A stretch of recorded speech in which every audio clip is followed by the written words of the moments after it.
وحی لغوي دا ارچا د کیږي، دا القاء فی القلب ته وي، په زړه کې خبرې اچولو ته ویل شي. او وحی اصطلاحي دا پیغمبرانو ته کیږي. دا وحی لغوي ارچا ته کیږي، دا چرګ ته هم کیږي، دا بانګي ته هم کیږي. چرګ ته چې کله چرګ دا 20 ورځې په هغو باندې کینی، نو 20 ورځې پس الله پاک جل شانه د دې په زړه کې دا خبره واچي چې کمې هګۍ کې بچې شته، کمې کې نشته. تاسو به چېرته نه لیدلې چې کومه هګۍ څښئ هغه چرګې ماته کړي، هغه نه ماتي.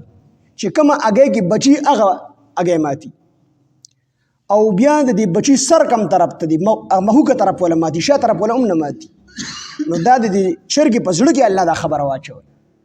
او دا د دې پابندۍ برکت دی چې دې پرهیز وکړو، د ډیرانونو نه بار ګرځېدو نه پابندي وکړله. نو الله پاک دې له دا علم ورکو چې په کومه هګۍ کې بچی دی اکه هګۍ ماتي. او بیا د هګۍ هر طرف نه ماتي چې کوم طرف ته دی بچي مخوکه ده، نو هغه طرف چې کوم دی ماتي، بچي خوږي هم نه. او بیا د دغې پابندۍ برکت دا د دې 20 ورځو، دا 20 ورځې دا پابندي وکړي. دې ته کو دانې واچي په منډه باندې راشي، دانې وخوري، بیا لاړ شي په هغو باندې کېږي. کو لوی بول ولا ورشي په منډه لاړ شي، لوی بولږي واپس راشي، بیا په خپلو هغو باندې کېږي.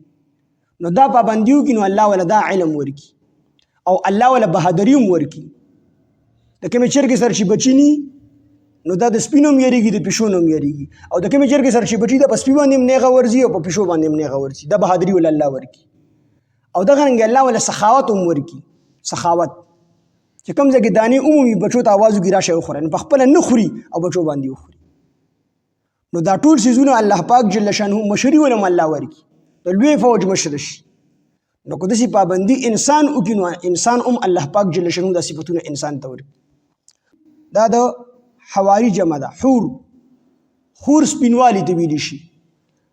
او د عیسی علیه السلام د ملګرو ته به ولې حواریین وي، یا خدا چې دی سپینو. او دویم دا چې سپین نو خو دی به جامې انځلې، نو جامې به سپینولې.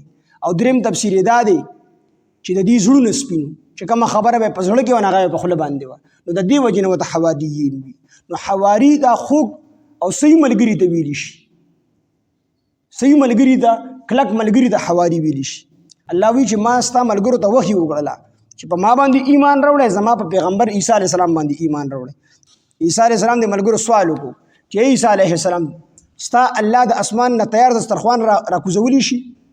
نو عیسی علیه السلام ورته وفرمیل چې تاسو د الله نه ویریږئ چې الله دومره خالق او مالک او رازق ذات دی، او دومره لوی ذات دی چې غرونه پیدا کړي، سمندرونه اسمانونه پیدا کړي، ځمکه پیدا کړله، تاسو یې پیدا کړي، نو هغه د دسترخوان غوندې ګران دی. دا خبره نه ویریږي. نو دې ته وی چې په ما باندې هم ازمیخ مه کوئ. عیسی علیه السلام ورته چې په الله باندې هم ازمیخ مه کوئ. دا الله هم امتحان مالی، زما هم امتحان مالی. کو تاسو په دې نیت باندې وایئ چې کو الله ته یا دسترخوان راکوز کړو موږ به ومنو، کو نه راکوزي نو موږ یې نه منو. دا خبره خو غلطه ده.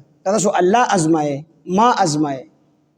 د خواهش مطابق چې چا معجزه غوښتې ده، او بیا د هغې معجزه ورته الله پاک جل شانه چې کوم دی رالیږلې ده، د پیغمبر په لاس باندې ظاهره کړې ده، او د هغې نه پس که په خلکو ایمان نه دی راوړی، نو الله پې سمدستي عذاب راوستی.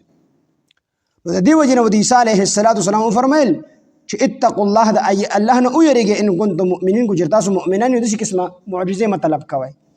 نو دوی ورته وایي چې د الله پیغمبره موږ نه تا ازمایو او نه په الله باندې امتحان کړو، خو موږ بس دا غواړو چې موږ د دسترخوان نه چې کوم دی خوراک وکړو، زړونه به مطمئن شي، او موږ په دې خبره باندې کلک او مضبوط هم شو چې تا موږ د ټولې خبرې رښتیا کړي دي.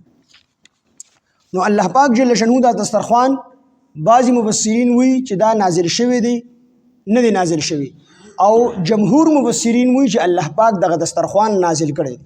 چې کله دې مطالبه وکړله، الله پاک جل شانه عیسی علیه السلام الله ته سوال وکړو، الله پاک جل شانه دسترخوان نازل وکړو. نو چې دسترخوان نازل کو، عمار بن یاسر په حدیث کې دی چې دسترخوان نازل کو، نو په هغې باندې و ډوډۍ وي، و به میانو، او دغه رنګې غوښه وه پې، دا ورته الله پاک نازل کو. او عبدالله بن عباس رضی الله عنه فرمایي چې په دغې دسترخوان باندې هر یو نعمت ته الله موجود، او الله نازل کو. د عیسی علیه السلام د ملګري شو، د غریبانانو لوږې به یې تېرولې، نو دوی د الله نه سوال وکړو نو الله پاک تیار دسترخوان راولېږو، هر قسمه چې کوم دی خوراکونه پې موجود خو الله ورته وفرمیل ذخیره اندوزي به نه کوئ، خورئ ترې ذخیره کوئ به نه د سبا دپاره. نو دوی ذخیره شروع کړه او بیا ورته الله پاک حکم راولېږو چې مالداران به دې نه خوري، غریبانان به دې خوري. نو مالدارانو ته هم خوراک شروع. نو د الله پاک د نعمت ناشکري وکړله، خیانت یې وکړو، الله پاک جل شانه پې عذاب راوستو. 330 کسان د دې شکلونه بدل شو، خنزیران او شادوګان دې جوړ شو، خنزیران او شادوګان دې جوړ شو. یو د ایلا د کلي هغه واقعه ده، هغه د داود علیه السلام کوم هغه جدا واقعه ده، او دا جدا د عیسی علیه السلام د کوم واقعه ده. دین خنزیران او شادوګان جوړ شو. 330 کسانو چې یو حکم ونه منو او ناشکري وکړله، خیانت یې وکړو، ذخیره اندوزي هم وکړله، مالدار کسان راغلل د هغې نه خوراک هم وکړو. چا چې د الله حکم مات کو، الله پې عذاب راوستو، خنزیران دې جوړ شو. عیسی علیه السلام وله خواله راغی، یو ته به یې ته پلان کې د به سر اړکو، بیا بل ته به ته پلان کې سر به اړکو، سترګو نه به یې اوښکې بهېدلې. 3 ورځې پس یا 4 ورځې پس یا 4 ورځې پس 3 وړاکوال موجود دي. دې نه پس بیا دې وفات شو، مړه شو. نو تاسو کې چا ناشکري وکړه زه به در باندې دسترخوان نازل کړم، خو چې چا په دې کې ناشکري وکړله نو چې کوم نعمت لوی نو د هغې نعمت بیا شکریه هم لویه ادا کول غواړي، او که شکریه دې ولا لویه ادا نه کړله، ناشکري دې وکړله نو فوراً بیا عذاب. نو دوی په خپله باندې مطالبه کړې وه د معجزې، الله د پیغمبر عیسی علیه السلام په لاس باندې ظاهره کړله، بیا وروستو ناشکري وکړله، الله پې فوراً عذاب را. چې صالح علیه السلام د کوم خلکو چې کوم دي صالح علیه السلام نه مطالبه وکړله چې ته مونږ د دې ګټې نه اوښه پیدا کړې او بلاره به وي او بیا وروستو لنګه شي زمونږ د مخې ټول کلي له پی ورکوي، نو مونږ به تا ومنو. نو الله پاک جل شانه هغه پیدا کړله، خو چې کله هغه خلک راولګېدل هغه اوښه یې مړه کړله، بچې واپس چې کوم دی په ګټه کې ننوتو، نو الله فوراً په هغې باندې عذاب راوستو، ناشکري وکړله. چې کوم نعمت الله پاک چاته ورکړي دي ناشکري وکړي، الله بیا عذاب راولي.